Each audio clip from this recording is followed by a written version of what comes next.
Good morning, good afternoon, good evening. Welcome to today's morning ramble. And I was just having a conversation with a client about this, and I thought it'd be interesting to share with you guys. It's something that I've noticed a lot in the last week or two, is that there are certain words that people use interchangeably as if they're synonyms.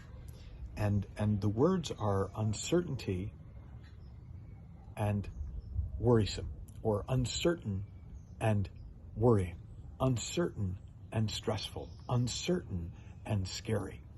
So you've probably heard it. You've probably heard yourself say things like, ooh, it's a stressful time. Ooh, it's a worrying time. Ooh, it's a scary time. When in fact, what you mean is it's an uncertain time.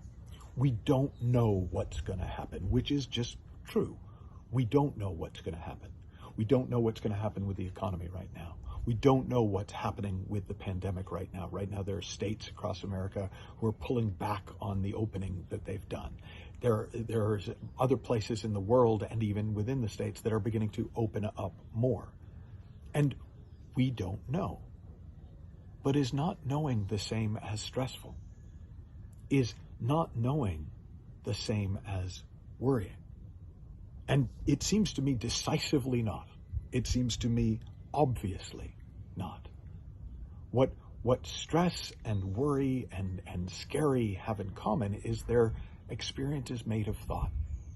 In other words, we innocently misuse this creative gift to that we've got to create any possibility in our minds, and we create scary possibilities, worrying possibilities, stressful possibilities, and we experience that in our bodies because that's how the mind works. But when we think that is synonymous with uncertainty, with not knowing, then we start to fear not knowing. We start to worry about uncertainty, which is an interesting thing to do when you consider that life by its very nature is uncertain. Now, I don't know if you've had this experience of your entire world being rocked.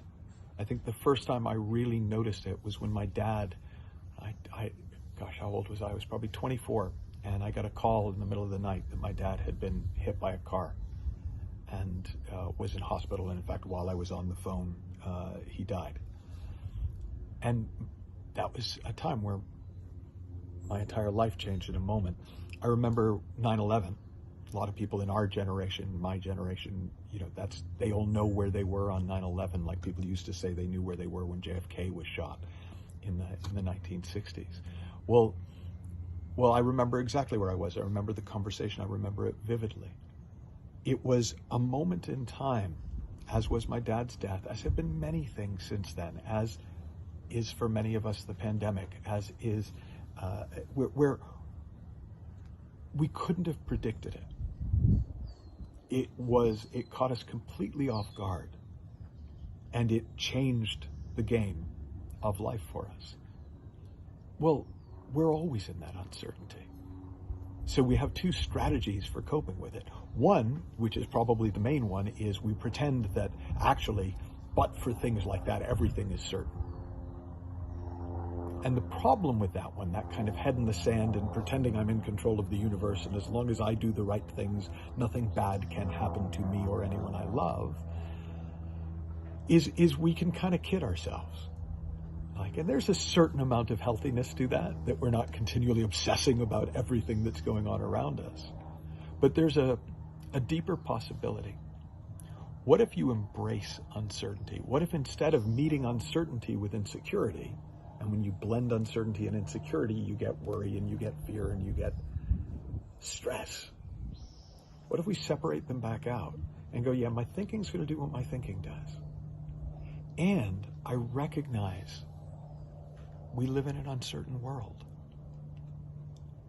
And so to look to the world for our security doesn't make a lot of sense.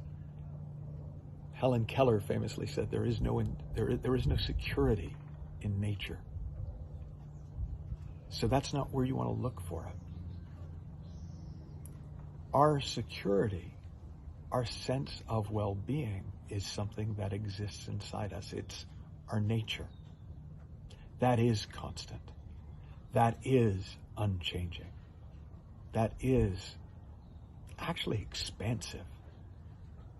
We become more alive as we go if we open ourselves up to it. So this isn't really intended to be an exercise in transformational vocabulary. I think that's what Tony Robbins used to call it, where, you didn't call them problems, you called them challenges or opportunities. I'm not saying, well, don't call it fear, call it uncertainty. I'm saying that if you see it for what it is, which is uncertainty, and if you see stress and worry and fear for what they are, which is uncertainty plus insecure thinking, then we can kind of ride the ups and downs of our thinking, and we can live responsively to the unknown. One of my dear friends has a wonderful way of putting it. Whenever she goes into a new situation where she doesn't know what's going to happen, which is every situation, she says to herself, man, I can't wait to see what's going to happen. I can't wait to see what's going to come through me, what's going to come to me. I can't wait to see how this is going to turn out, and how it turns out. Because that's the other thing, is we assume we know what would be a good outcome and a bad outcome. Even though very often what we expect would be great turns out to be, and what we expect to be awful, often turns out to be some of the most meaningful experiences that we have. So, not anything specific to do, but just notice today. Are you equating uncertainty with fear? Uncertainty with scary? Are you equating uncertain with stressful? Are you equating uncertain with worrying? And if you are, just see what happens if you step back from that and see uncertainty as exactly what it is, the truth of life in the world of form, and security for what it is, a recognition of our basic nature, our fundamental aliveness, the presence that we are. Have fun, learn heaps, happy exploring. I'll talk to you soon.